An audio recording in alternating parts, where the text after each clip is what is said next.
जय हिंद दोस्तों हमारे देश में बहुत अलग तरह की रीति रिवाज हैं, इसलिए हमारे देश को दुनिया से अलग नज़रिए से लोग देखते हैं। दोस्तों भारत में आज से नहीं बल्कि अनादिकाल से ये सब रीति रिवाजों का प्रचलन चला आ रहा है दोस्तों, लेकिन इसमें से कुछ बहुत अच्छी रीति रिवाज हैं और कुछ बहुत बुरी रीति रिवाज हैं।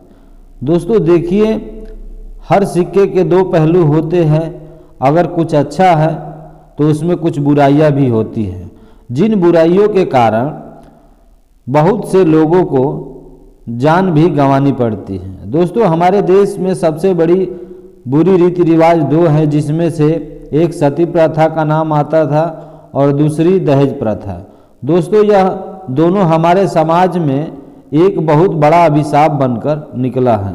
दोस्तों अगर सती प्रथा की बात करें तो सती प्रथा को पूरी तरह से बंद कर दिया गया है और सती प्रथा पहले के ज़माने में चलता था, अब नहीं चल रहा है। लेकिन दोस्तों दहेज प्रथा अभी भी हमारे समाज में बहुत बड़ा अभिशाप बनकर उभरी हुई है दोस्तों, जिससे कि बहुत सी लड़कियों की बिना वजह ही दहेज को लेकर इतना उत्पीड़न होता है कि बहुत सारी लड़कियों के दहेज को लेकर अपनी ही जान को गंवानी पड़ती है।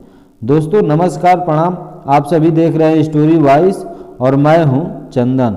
दोस्तों हमारे भारत में दहेज प्रथा टिकाऊ सामान, नकदी या चल संपत्ति को प्रदर्शित करता है। जो दुल्हन का परिवार दूल्हे या उसके माता पिता और उसके रिश्तेदारों को शादी की शर्त के रूप में देता है। दोस्तों दहेज प्रथा को हिंदी में दहेज ही कहते हैं और उर्दू में जहेज कहा जाता है।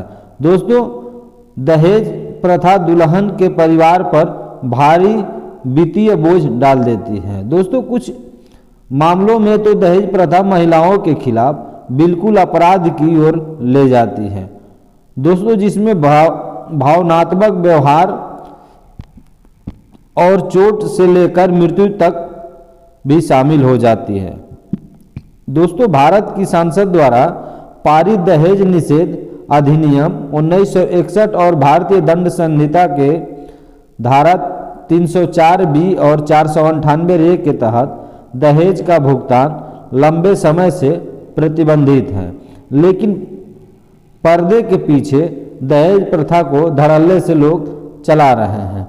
दोस्तों दहेज निषेध अधिनियम 1961 दहेज को परिभाषित करता है कि इसके अनुसार दहेज का अर्थ है कि किसी भी संपत्ति या मूल्यवान वस्तु को प्रत्यक्ष या अप्रत्यक्ष रूप से देना होगा। दोस्तों दहेज दो प्रकार से दिया जाता है।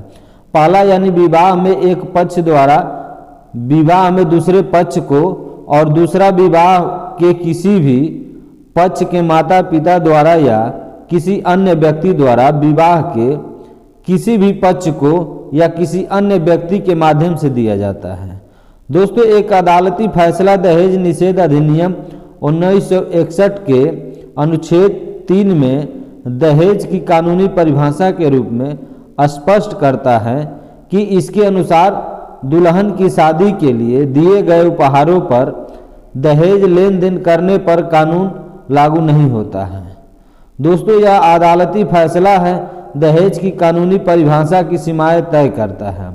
दोस्तों बात समझने वाली है कि जब लोग शादी विवाह में कुछ भी देते हैं तो कहते हैं कि उपहार के रूप में दे रहे हैं, और वहीं बाद में अगर कुछ होता है तो इस उपहार को दहेज प्रथा बनाकर कानून के सामने पेश करते हैं। दोस्तों दहेज निषेध अधिनियम द्वारा अपेक्षित अभिव्यक्ति के अर्थ में दहेज मूल्यवान सुरक्षा की संपत्ति की मांग है, और दोस्तों दहेज का विवाह के साथ अटूट संबंध भी है।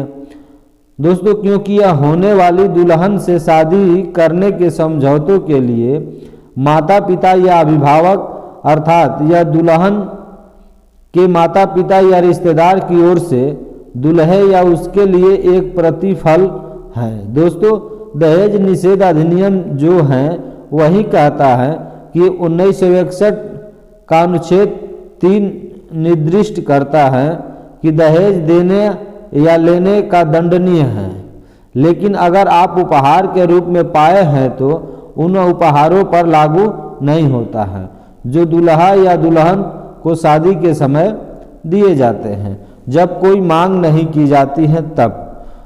तो दोस्तों, माइकल बिटजेल के अनुसार प्राचीन भारतीय साहित्य से पता चलता है कि वैदिक काल के दौरान दहेज प्रथा महत्वपूर्ण नहीं थी। बिटजेल ने रेखांकित किया कि प्राचीन भारत में महिलाओं को या तो नियुक्त के द्वारा या जब उनके कोई भाई नहीं होते थे तब संपत्ति विरासत में प्राप्त होती थी। दोस्तों, सारी बातों को समझने के बाद हमारा यह मानना है कि जब तक हम दहेज प्रथा के प्रति अपने और अपने परिवारों को बदलने की कोशिश नहीं करेंगे तब तक यह दहेज प्रथा बिल्कुल पूरी तरह से बंद नहीं होगा। क्योंकि हम लोग अगर बदलने की भी कोशिश करते हैं तो हम लोग यह सोचने लगते हैं कि उनकी शादी में तो इतना मिला है जबकि सामने वाले की इतनी संपत्ति नहीं थी।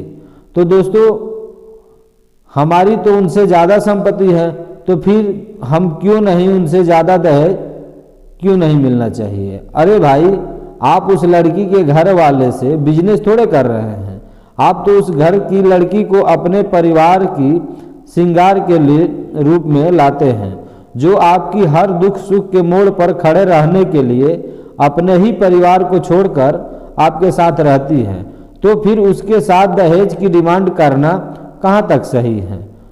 तो इसका अंदाज़ा आप खुद ही लगा सकते हैं कि दोस्तों, अगर आप सभी को हमारी वीडियो पसंद आई है तो आप लोग हमारे चैनल को ज़रूर सब्सक्राइब कीजिएगा। और हाँ दोस्तों, बेल आइकन की घंटी बजाना बिल्कुल मत भूलिएगा। और दोस्तों, दहेज प्रथा को लेकर आप सभी का क्या क्या राय है, आप सभी एक एक कमेंट करके ज़रूर बताइएगा, क्योंकि आप सभी का एक एक कमेंट हमारे लिए बहुत महत्वपूर्ण है। और हाँ दोस्तों, यह वीडियो अपने दोस्तों रिश्तेदारों में शेयर करना बिल्कुल मत भूलिएगा। नमस्कार, प्रणाम, जय हिंद।